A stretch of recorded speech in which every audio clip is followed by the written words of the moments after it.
Hello everyone, it's week 4 of the artist inspired prompt in the Facebook group The Mixed Media Emporium. Now this week I'm going to be taking my inspiration from an artist called Leanne Christie. Leanne Christie is a UK born artist, current day artist. She was born in Warwickshire and now lives in Devon. And her paintings are mainly wildflowers and seascapes and that kind of thing. But she's very well renowned for her embellishments that she uses in her paintings. I first discovered her in the Royal William Yard in Plymouth. And oh my goodness me, I can't tell you how beautiful her paintings are. I mean, this is one of her paintings here. And believe me, this does it no justice whatsoever. She uses lots of gold leaf, sequins, glitter, and the texture in her pieces is just absolutely phenomenal, just absolutely amazing. So I am going to have a go at this today. Now, she got her inspiration from her mother. Her mother was a brilliant artist, and she often says that her mother would have made a great forger because she was that good. She took her first lesson with her mother at the age of 12 and did her first oil painting, and still apparently uses those techniques to this very day. Now, the painting I'm choosing for inspiration today is this one here. Let me just hold it further up to the camera. I just absolutely adore the colours that are in this, so that's what I'm going to be basing my painting on. Let me just move that out of the way. My substrate is going to be one of these Reeves oil pastel boards, just because it's something nice and firm to work on. I also love the texture that's in this. It's got like a linen effect background. I don't know whether you can hear it. I've put my paints out as well. I'm using Arteza gouache today. I've got a mixture of yellows and different types of pinks. These are the colours that I'm going to be using, and I'll list these in the description box below if I remember. If anybody wants to know and I forget, just jog my memory in the comments below. I've also got some greens that I'm going to be using as well. So these are these here. You know, I might not use all of them, I don't know, but those are the ones that I've pulled out, and I've put these into these little mini palettes here. I've got myself 2 jars of water, which are off to my right hand side, and I've got a couple of paintbrushes. I've also got a whole mug full of paintbrushes here that I can call on if I want to.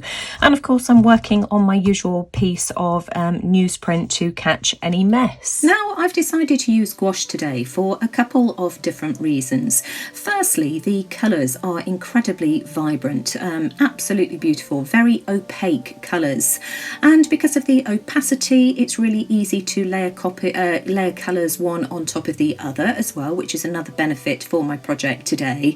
And it also dries very, very quickly as well, so I'm not having to sit around waiting for layers to dry. Now, it is a bit tricky. Trying to get the ratio of gouache to water is quite a challenge, and I remember the first couple of times I used this, I really struggled. I had a bit of a hard time with this, but once you get the hang of it, it's a really nice product to use. You can see that I drew that yellow horizon line, and that was my starting point, and I'm using the photograph on my iPad as a reference, so trying to choose colours that are similar to that in the photo. Now, gouache has a tendency to be a bit streaky. It doesn't blend as well as something like watercolour or acrylic paints, for instance, but it does give the most amazing vibrant texture. So I'm just working at trying to get this as near to the reference photo as I can. Once I've finished with the sky in all of these beautiful pinks and yellows, I then go on to the greens below that yellow horizon line. So I'm just going to put some music on now and let you sit back and watch the process.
So my background is now done and I'm really happy with how that turned out. So now I want to start painting some stems for my flowers. I'm using one of the Arteza fine detail brushes here, starting off with some of the darker greens and just drawing some stems with a really light flick of the wrist movement with my paintbrush here.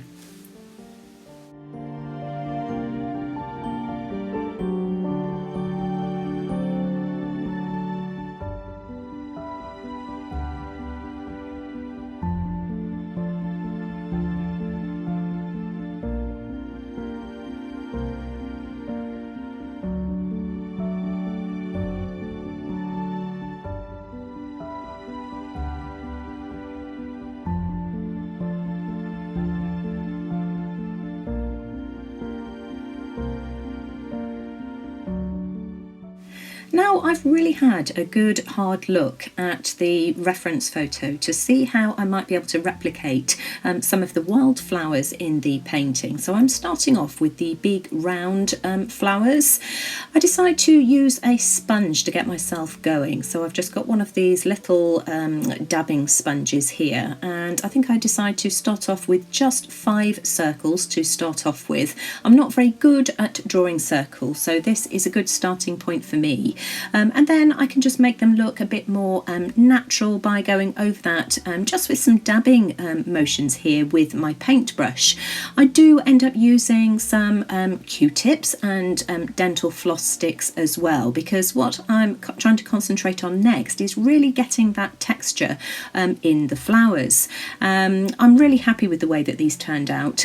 You can see that I've really sped this up. I must have worked on these flowers for a good, I don't know, probably 20-25 minutes or so, just trying to get the colours and the texture right.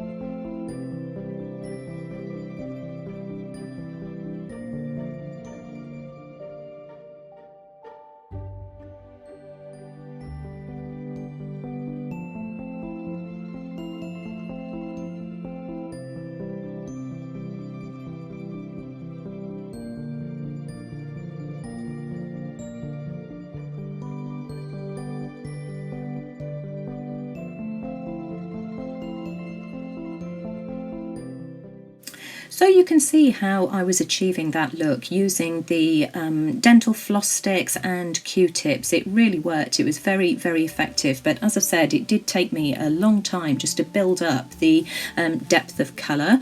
So now onto these lupin type flowers, primarily using just the dental floss sticks for this, but using that same pouncing action. It gives a really nice texture that does replicate the texture that's in Leanne's painting. Again, just using different colours here just to build up some contrast, but it turns out really pretty. Now I do end up adding to those round flowers as well. I've got 5 at the moment. I think I do 7 or 8 in the end, and I keep adding to the lupins as well, just to try and pad my painting out a bit, just trying to get the proportions right.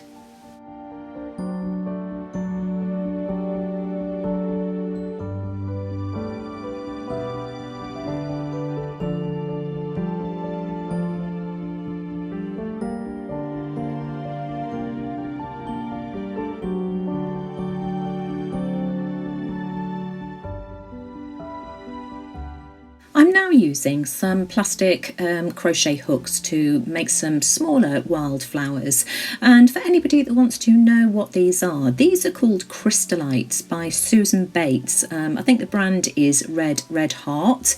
They come in a pack of either 4 or 5. There are 2 different sizes here. They do some gigantic ones. I'm using the smaller pack here. I think the reference is 82408 for anybody who's interested.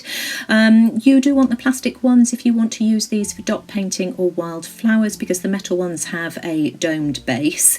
So I just use those to get that basic round shape, and then of course I'm using my dental floss stick again to just add some more texture and make them look just a little bit more organic.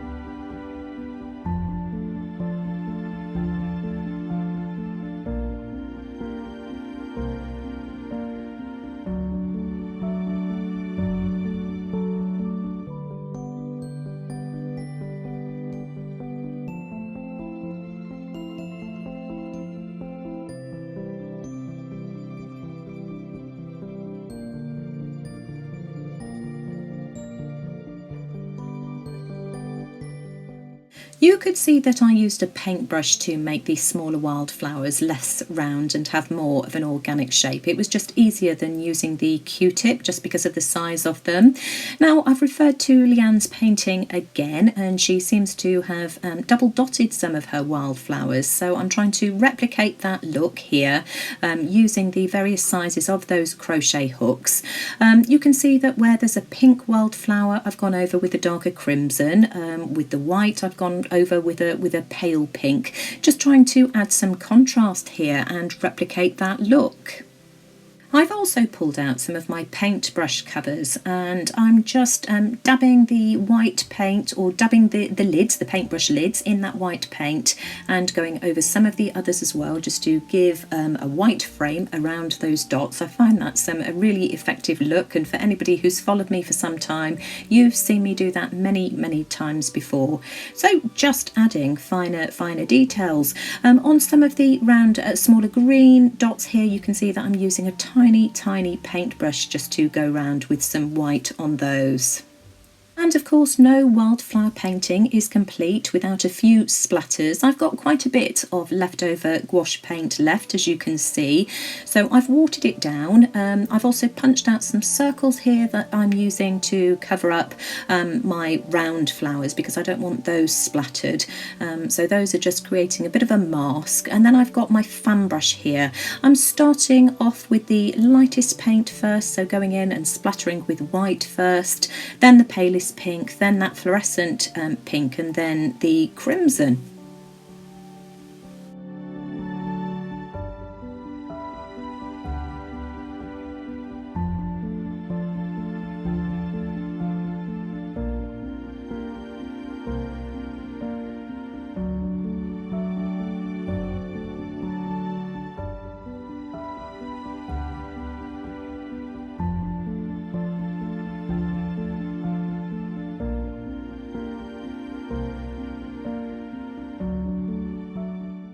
You can see that I've moved that piece of paper that was protecting the sky up very slightly, just because I want to blend some of the splatters into the rest of the background. I don't want too many of these splatters at the top, which was why I put the piece of white paper there in the first place, but I do want it to blend.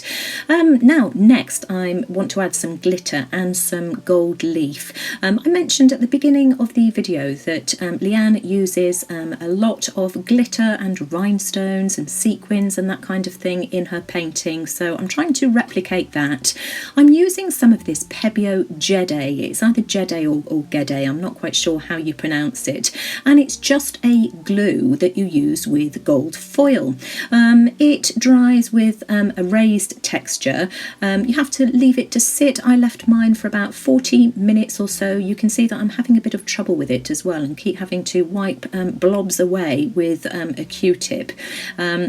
But I do get there in the end, so as I say, I just set this aside for about 40 minutes or so just for that glue to dry, and then when it's tacky enough I'm ready to use my gold foil, and all you do is just rub over it lightly, and the glue foil will adhere to the glue. It gives such a pretty effect. I'm not sure whether you can see it. I'm trying to hold it up to the light just so that you can try and catch that wonderful gold.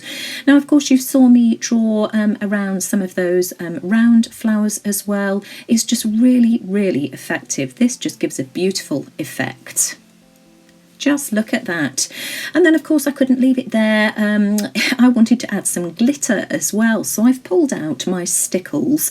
I've pulled out two different types here, two different colours, icicle and rhinestone. Icicle has slightly larger gold particles, whereas rhinestone has slightly smaller ones, and I'm just adding a few touches of stickles to some of those round wild flowers. Why not?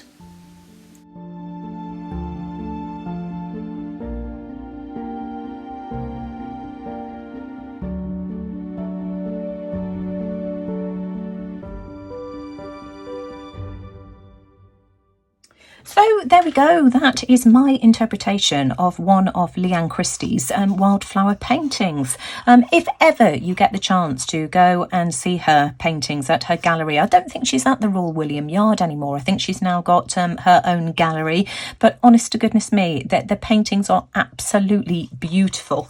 So let me just hold this up and see if you can see any of that glitter and gold. The gold is gorgeous. If I hold that up close, can you see it? We've got this really subtle detail on the loop-ins. I absolutely love that. It's got the most gorgeous texture as well because it's raised, and of course now the glitter is dry as well, so real sparkliness going on there.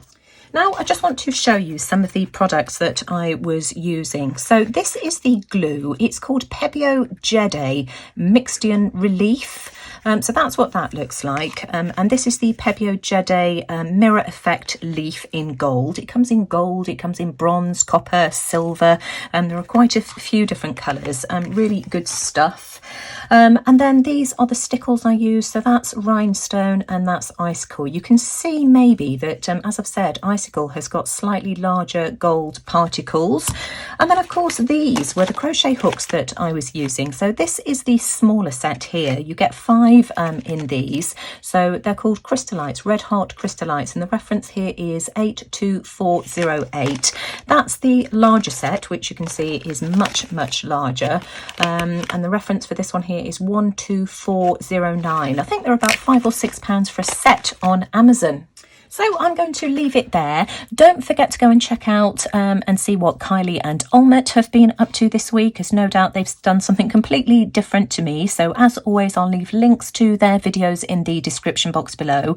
But if you've enjoyed my painting today, as always, I'd really appreciate a thumbs up. It really does help my channel because it just lets YouTube know that you like what I'm doing, and there's just more chance of my video being seen with a thumbs up and a comment as well. So let me know what you think in the comments below, but most importantly, thanks for watching. Take care everyone, and I'll see you all again soon. Bye for now.